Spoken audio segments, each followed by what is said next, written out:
you. Thanks for coming in. So today I think we're going to focus a little bit on, we had talked about last time that we're going to create a little bit of time to talk a little bit about weight and how that was affecting your life. So thanks for completing the initial check. And so the purpose of this is just for us to get on the same page, and it's a tool to think about your whole health. So by that I mean your physical, mental, emotional, spiritual health. And so when I look at this, it looks like there's quite a lot of things going on. So it looks like under emotional life, significant stress and emotional eating because of your mom. And of course I knew her well, so sorry for your loss there. And then that's also been a source of stress with the whole family recently. Sounds like the walking has been more of a problem with regards to your knees and your arthritis. And that's also getting to the point where it's affecting your chores and even being able to do yard work and stuff. And I know you really enjoy taking care of that beautiful yard of yours. And so some stress at work as well. So you're working as an administrative assistant. So at the time that your mom was ill, you had been laid off and you got a new replacement quite quickly, but it's not paying what you had before, so that's causing some challenges. And then you've been sort of concerned a little bit with regards to not getting restful sleep, again, the knee pain, and then just some of those medication side effects that when you had that depression a few years back, and you were put on that antipsychotic medication as well, that it caused some weight gain at that time, which has been tricky to lose. Yeah. So when we think about that whole picture, in terms of where you're at right now with everything, if you were to sort of reflect on things that mean a lot to you with regards to your health, what is the functional thing you'd like to be able to do that you can't do right now? Well, before my knee was acting up, I was, hoping to do some road cycling to keep active and try and keep some of the weight that I've lost off. Well, we'll look into that. That sounds like a big issue. Is there anything else going on right now at the current point that you can think of, or does that kind of capture the general picture of where we're at right now? Well, like I was saying, I don't know what I can do to keep the weight off, so I'm really concerned about not just going up and down. So really wanting a sustained solution.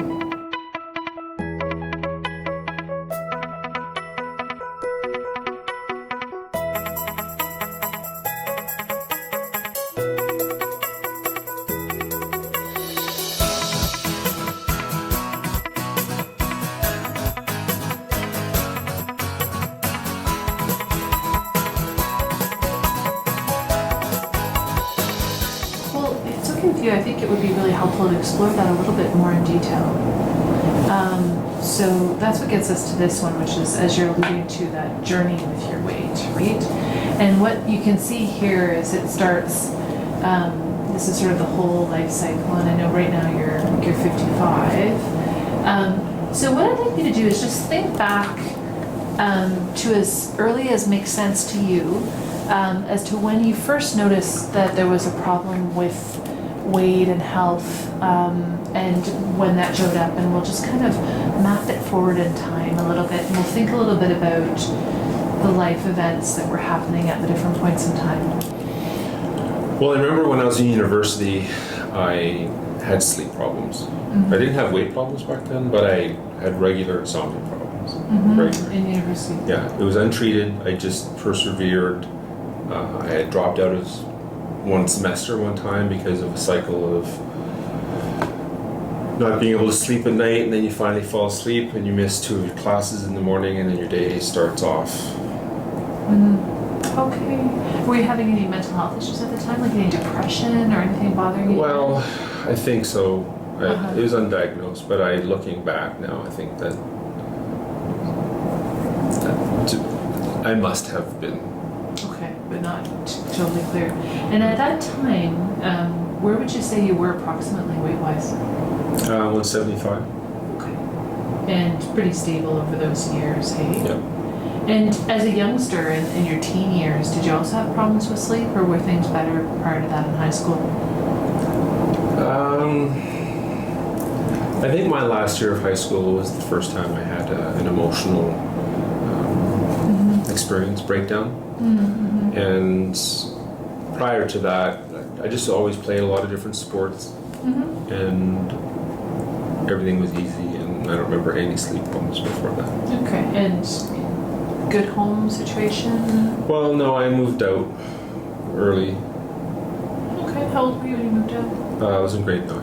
Okay. All right. So, and did you stay with family or friends, or? No, it was actually a friend of the family's, and she ended up driving me to my hockey games. She was the aunt of another player on the team. Okay. Okay. And so that was where you ended up spending some time Through with high school. her for high Yeah. school. Mhm. Okay. And were you safe in that environment? Yeah. Was that Yeah. a safe place to be? Yeah. Okay. All right. And did you have brothers and sisters? No. Okay. And so it sounds like pretty good friend that you were on the high school team where you had this aunt. So there's some friends in that period, or? Yeah. Yeah, there were a lot of friends in high school. Yeah. Okay. And how about in university? That tapered off. The stress of school, all the work. I was in engineering. Mm-hmm. Then I went into finance. It was always too much work. And over that period of your life, any other things happening that were formative? Were you single or? Got married And how old were you right when you after married? 30. And was that to your wife Kelly? Yeah. And how is that relationship? It's been good. She's gone back to school, and it's been challenging with the layoff 5 years ago.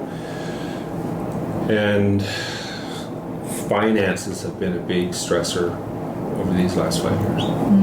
Okay. All right. So let's go back here to sort of when you were getting married. So in your 20s here, from end of university through all the way through that period, were you fairly stable on your weight during that? Yeah, I'd say by the time I got my degree, I was about 190. Okay, so a little bit of mild increase there. And okay, and then what happened to you health-wise in here in your 30s? Well, I worked a lot, but I was busy, and I had a group of guys, and we would stay active. And once a week, we would play some basketball. So I was pretty active, and I think I put on a few pounds in the 30s, but it was always easy to just kind of overlook. It wasn't significant, and it was steady. Yeah. Okay, and so I didn't use the scale much in my 30s. And so you were how much would you say you were? I think maybe by the time I was 40, I was probably 200. Okay, so Yeah. pretty Yeah. static. Yeah. And during that period, did you guys have your children then, or? Yep. And when were they? How old were you when they were born? 37 and 39. So then, what happened in your 40s? Well, everything was continuing fine, but with the recession 5 years ago, I almost kept my job, but I did lose it.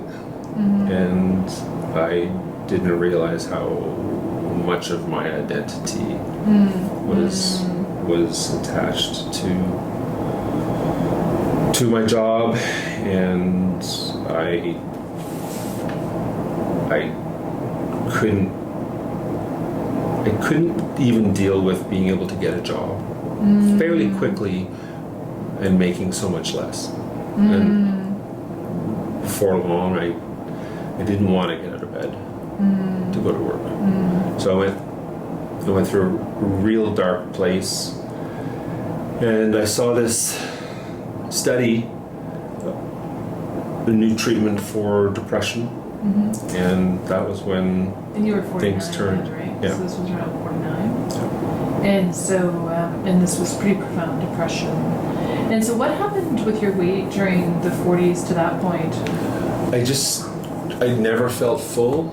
I felt happier when I went on It was a combination. The one was an antipsychotic, and the other one was just a depressive. I think I don't even remember what. I was just so relieved that I felt different on this study, but I couldn't feel full. Any meal I was eating, I would eat faster and twice as much easily in any given sitting. So I just could never feel full. Okay. I think I put on 40 pounds before I knew it, and I stopped playing basketball because my knees were starting to act up. So I went off to study because I was starting to feel uncomfortable with all the weight I had put on so quickly. Didn't go on any other medication because I felt good. And that was when I started struggling with trying to lose weight. I just couldn't lose it. But I did manage to stick to a program. It was Atkins high protein diet, and I dropped a lot of weight. I went down to 210 within, it felt like, a couple months. So drastic. Rapid. Yeah. Rapid. Yeah. Rapid. Okay, so pretty extreme. And then what happened? Well, when mom passed, I tanked again, and I was really nervous about. I didn't even realize I was doing it, but I was eating because I felt so empty. I went up over 250. I think I was up to 265.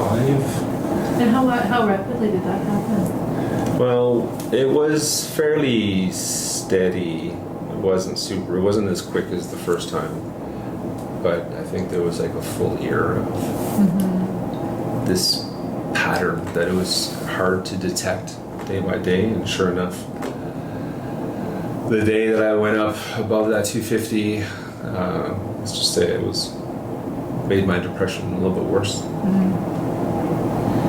So I don't know, I think I need to treat the depression, and I've recently lost weight again. So what did you do to lose weight? Well, I joined the same program that I had before. Okay. Because I just, my vanity was sick and tired of the weight, and Kelly was, starting to make comments, and then with this complaints about the sleep, she'd say that it's because I put on the weight that's causing my snoring. So I just need to come up with a strategy to deal with the depression, but not put on the weight again. Right. And so how much have you lost at this point? I'm down to about 225 now, I think. Okay.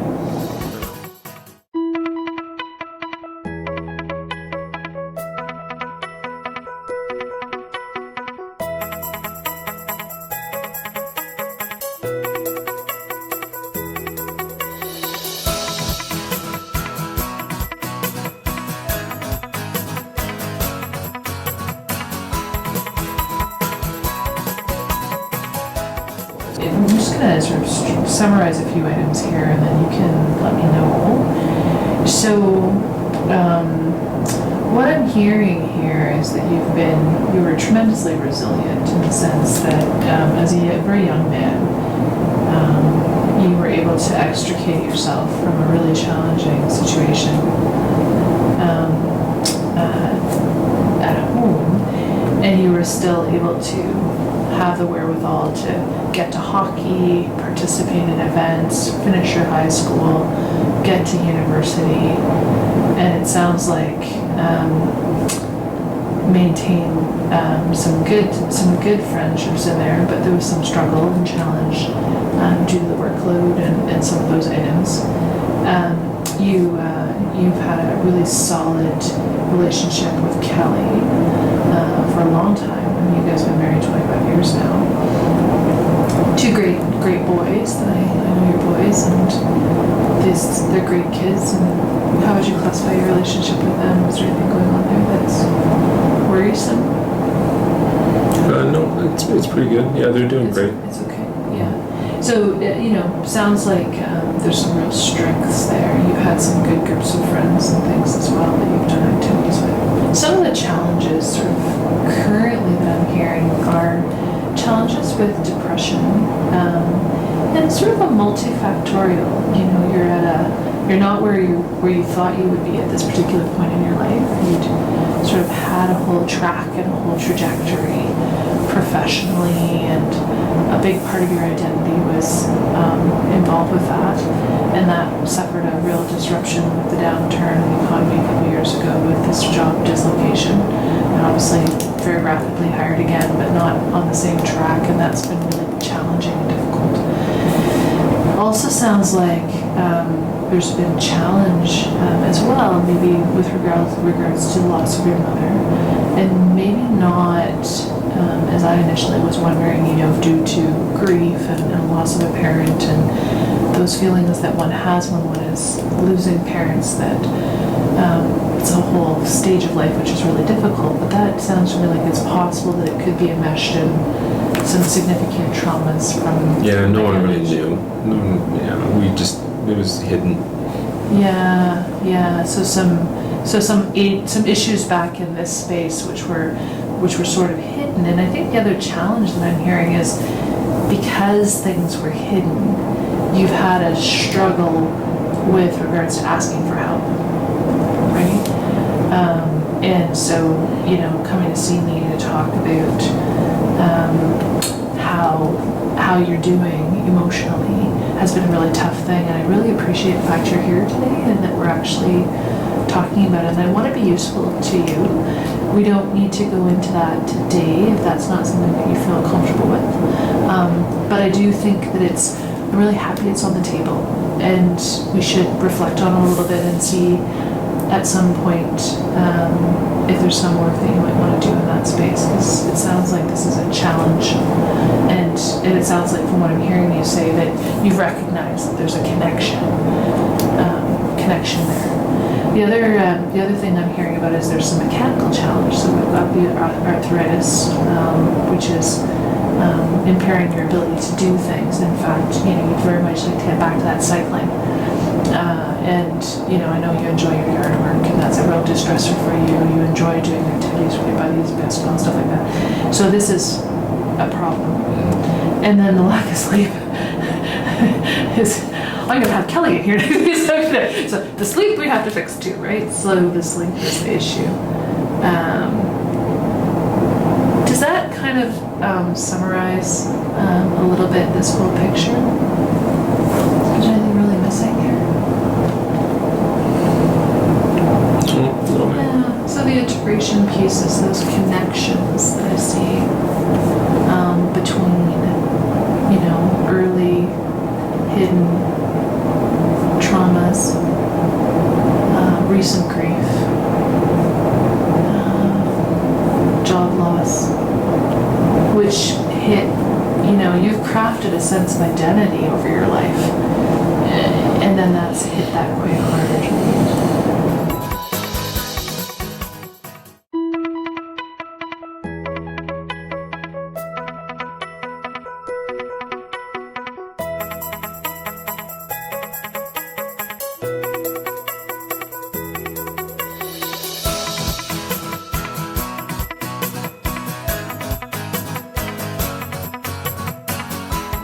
So if we think about that then, now at this point, sometimes people want to go ahead and actually think about some actions. Some people say they want to go home and reflect on things at this point. But this is our planning action tool. So this is what are the pieces that we're going to do for this that are going to help us to get to here, to your foundational goal, right? And so we've heard a few things. We've heard that there's the osteoarthritis. We've got the sleep apnea. We've got the depression and trauma. Right? When you reflect on this, is there something which you think that you might want to tackle at this point today? Well, I was thinking of getting a rowing machine. Okay. I was wondering if that's something my knee could handle, if it's going to help with the arthritis or not. There can be a bit of bending with a rowing machine. Have you ever tried one before? Yeah, I was on one a couple weeks ago. Okay. Yeah, And how did it go? well, it was okay. It was different. There's a lot of technique to learn. Okay. So I was just really going slowly and where I didn't want to strain myself. It was a lunch hour class Okay. downtown. Okay. So it was a class where you felt that was something that wasn't as much. I didn't fun? go anywhere near as hard as what she was saying to do. I was, Being more mindful. yeah, I was still sweating a lot, but I was very, very mindful. Okay. Yeah. So that'd be kind of nice. Okay. So one was you wanted to get into some rowing, so increase your activity, which is great. And then I'm also drawn to the sleep apnea business. Would one of the things that we might want to do look into that a little bit? What can you do about that? Oh, we can do a sleep study. What's I that? can refer you. It's it's a special test where they actually monitor you overnight with your sleep, and they can tell us whether or not you're actually having sleep apnea, whether this is an issue or not. And then depending on what they find, there's treatments. I don't know if you've ever heard of CPAP machines and things No. like that. Yeah, there's treatments for it. Oh, okay, yeah. I didn't know about that, but that That might be something. yeah, I would do that. Okay. Yeah. I don't think I have a choice. Kelly's gonna. Okay. Well, this. If she knows, then I don't have a choice. Okay. You're not gonna tell her, are you? I'm not gonna tell her, but I suspect she may come in and say, "Did he mention this?" Okay, all right. So that would be something good. And was there anything else that you wanted to think about at this point, or do you want to start with this and then come back? Well, you said something about maybe reevaluating the or picking the right medication. I think So doing a I little don't know more. what to do with that, but Okay. So maybe we talk more about the depression and figure out a plan for that. Okay. So when we think about the first activity here with the rowing, can we make that a little bit more specific? So you mentioned that there's a lunch hour class. Is that the thing that you were thinking of doing for that, or yeah, I think so. is that? I'd like to get one. I'd like to buy one, but I think that money's pretty tight right now. So trying the lunch hour class, especially if I can build up my strength And give it a whirl and Yeah. see if that's something that really works well. yeah. Okay. And so you're doing it at the lunch hour class, and that's at the YMCA downtown? Yeah. Or- Okay. And how often were you planning on doing that? Well, I was hoping to try that twice a week. Okay. And is that something that's going to be achievable to do? And manageable to do? Yeah, it's 2 blocks away. Okay. And how about the cost of it? I know we talked about finances have been a challenge. Is the cost okay? Yeah, YMCA is pretty good. Okay. And they actually are excellent with people. So the Y is actually a group that if you have a chat with the manager, if things are getting tight, they can often be helpful. Okay. Yeah. So, okay. So if we reflect on that on a scale of 0 to 10, how confident would you be that this would be a doable plan to do this twice per week? Well, I don't know if twice a week is enough, but if that's where we're starting, then I'm very confident. Yeah. Yeah. So would you put that? 8. Okay. Right. Well, I think that sounds great. It's something you haven't been doing. It's going to get that activity going.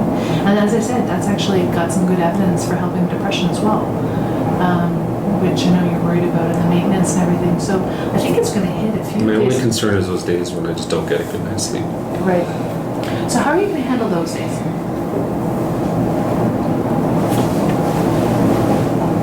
I don't know. That's why I'm here. Well, that's also why we're going to get a sleep apnea test. Okay. So let's make sure we get a grip on that, because we really can't be using sleep aids and things in a person who's got apnea. So I think we really need to sort that out, and probably need to come back again. I shouldn't take sleeping pills. No. So we need to look into that, and maybe we can get you set up for that and get you following up pretty quick here, and that'll help us a little bit too with the plan around depression. Is that expensive? The CPAP machine? Yeah. It is. And with your job, do you have any coverage at work? I'm not sure. All my lifestyle spending is going already, but like how much? There's different kind of programs for that, and it depends. But I mean, ultimately, the cost is around $2,000. But there are different programs and stuff that we could look into where it could be advertised and things like that. So let's find out first off whether or Yeah, not you've okay. actually got the Yeah. diagnosis, Yeah. and then we'll try to stick a handle and figure out what we're gonna do. Okay. And then with depression, so we didn't really get into that today. Are you feeling like, you know, really in the depths where you feel like you could harm yourself? No. Okay. Is that something where you feel like you're okay with coming back to see me in a couple weeks to talk about that more, or do you feel like that's something we really need to tackle today? No, I think a couple weeks is fine. Is that okay? Yeah. I can give you a couple of resources to check out. There's a resource which is called MUJEC, which is an online cognitive behavioral therapy that you can check out.